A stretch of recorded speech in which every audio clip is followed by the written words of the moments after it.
Mark the Guitar Guy here, and as promised we're going to break down this song even more. So we're looking at Cannonball by Damien Rice. Now it's a beautiful song on its own right, in its own right. What we're going to be doing now is I'm going to show you some of the things that I do with the strumming pattern to begin with. And it's pretty much the same stuff we're doing with other stuff, the muting, percussive stuff, dynamically changing things around. Then I'm going to show you some special stuff I do with the left hand to give you a few more variations on what we've already done. And it's based on stuff we've done in the past. So if you've been following this series of different songs, you'll see a lot of recurring themes happening, and that's all that's happening to make everything sound more beautiful. So let's get into it. So the right hand strumming pattern, nothing changes with the rhythm. Down, miss, down, down, up, down, miss, down, down, up. But we're just going to do the same thing. We're going to bring the strum down closer, make it more like smaller movements, make it more focused, and use the right hand to do some muting and get a lot of that percussive element of the woodiness of the guitar out there.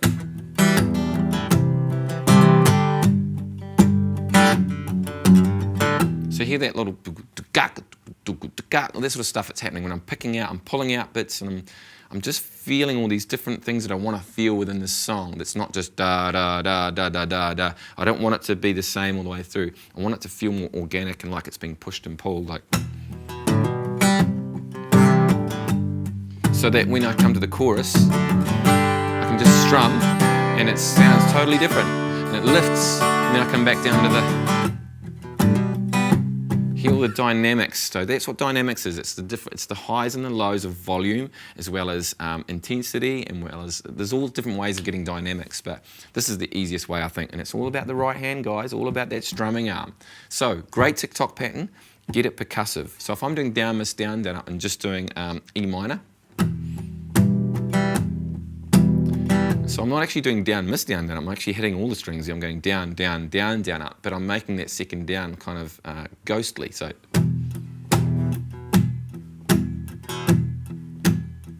hear the pulse?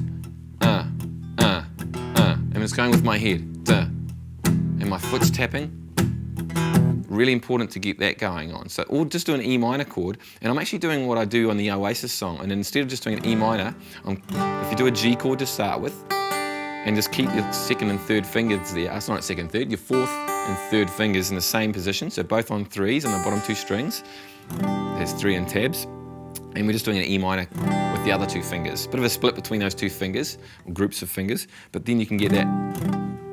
And there's some extra nice little notes there, some minor nines and all that sort of stuff. Sounds beautiful.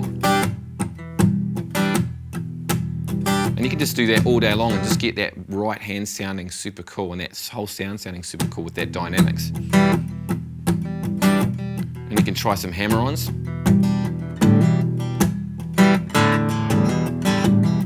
So you can get as experimental as you want and make it sound how you want to. I'm doing this how I want to. I'm just showing you how to do that. Do your own version of it. It sounds super cool.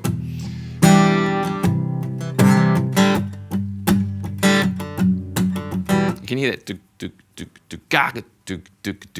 that sounds cool. Like. Sort of sounds like Last Dance with Mary Jane by Tom Petty. It got that sort of sounding.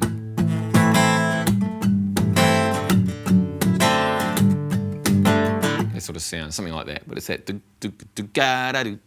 sounds super cool. So that's the right hand. Really not much else going on with that. So now let's look at the left hand and do some cool stuff with that. Now there's a bit where the song breaks down. It does an A minor and does C to the D, and then repeats it. It's hard to fall, and I don't want to lose. It's not hard to grow. That part where it goes over and over like that.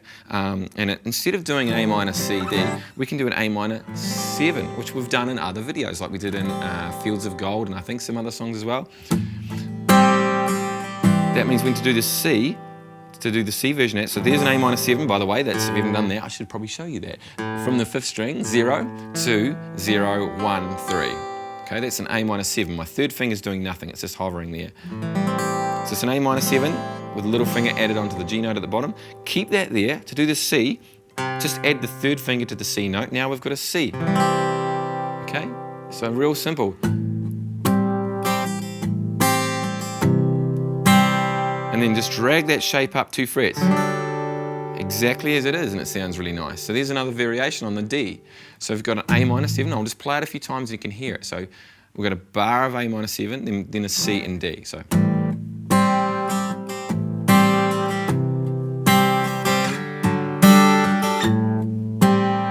Now I can just play that all day long because to me that sounds absolutely golden.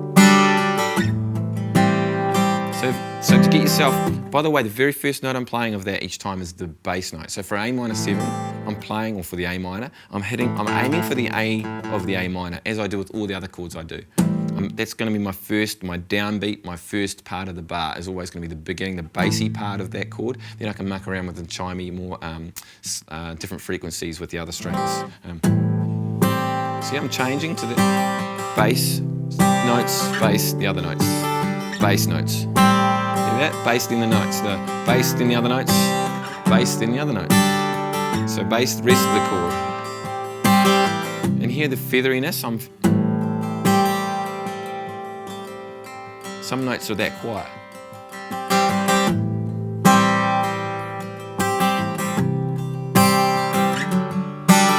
And see there I delayed the chord, I dragged it up afterwards. C chord's on the bar and then drag it up. So you actually hear the.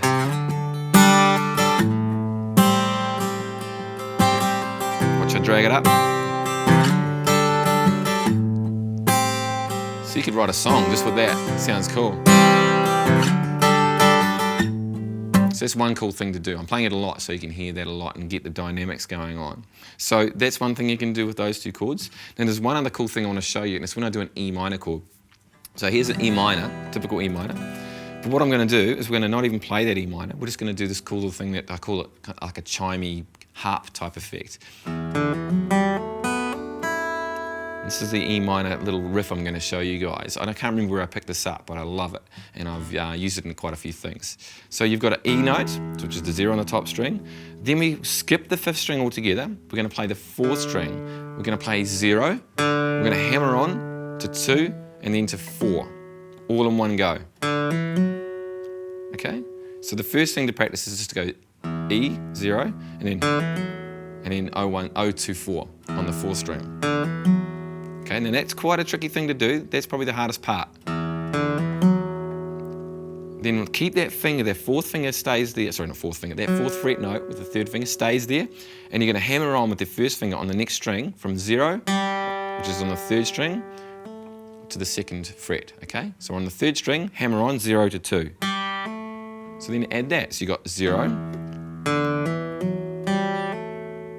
And you hear the notes that are staying in there as part of the chord. And therefore you end up with those 3 notes chiming so far. Because we've.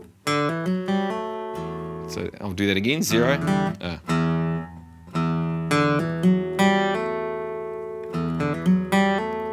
Okay, and that's the rhythm I use. Da da da da da, which is. And the way I pick that is down, down, then up. Now we've got one more to go. Hammer on. Keeping those 2 fingers in position. This is quite a tricky thing, by the way. This is on the 2nd string. 0. Hammer on with your 2nd finger to the 3rd fret. So you end up with this little shape here, which is. And then you got after that, what you do is pick the open string on the bottom, if you can get that out, because at first, when you first do this, there's a lot of accuracy needed for this chord. And I usually come back and play the E again because the E's died away quite a lot. So it's an E minor, but it's a variation.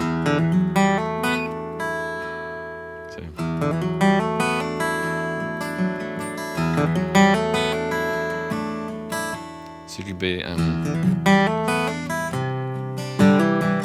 it's quite quick.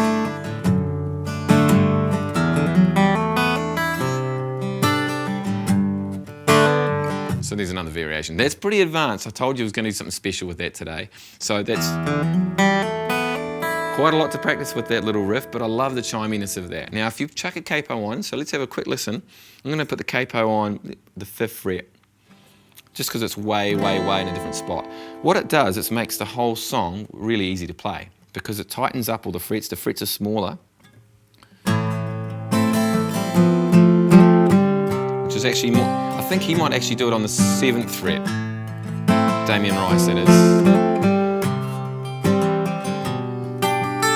And you can do in that chime. It even sounds cooler. That little chimey riff. For some reason, the higher it goes.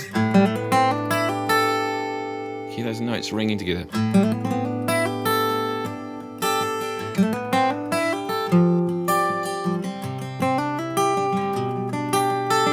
I love playing up there. I love playing with a capo. It just does all this amazing stuff. Unfortunately, my voice wants to go down here, but can't do this stuff really high. So unfortunately, I end up doing stuff without capos a lot of the time. But there's an example of a song, so you can sing it. It's different, totally different key. Might suit you better when you're singing along. Maybe even go higher than that. Get really chimey. No reason why not. See how it sounds even better down there? Or up there? So there we have it, some cool ideas you can add to your playing. Now, it's Wednesday. I'd love to see you again on Friday. We're going to do Q&A Friday, where you get to ask me a question about anything you want to do with guitar, or maybe not guitar. Why is the sky blue? I don't know. You can ask me those questions, and I'll find out, and I'll come back to you with a rebuttal, and it will be about that particular topic. Hopefully you're enjoying these lessons. I really hope you do. Let me know. Please let me know in the comments below. Subscribe, tell your friends, and we'll come and see you again. We're going to see you again on Friday for Q&A Friday. I can't wait to see you guys. I can't wait because I can see you. Yeah, I know you're picking your nose. I can see you. Stop doing that. It's not good. See you soon.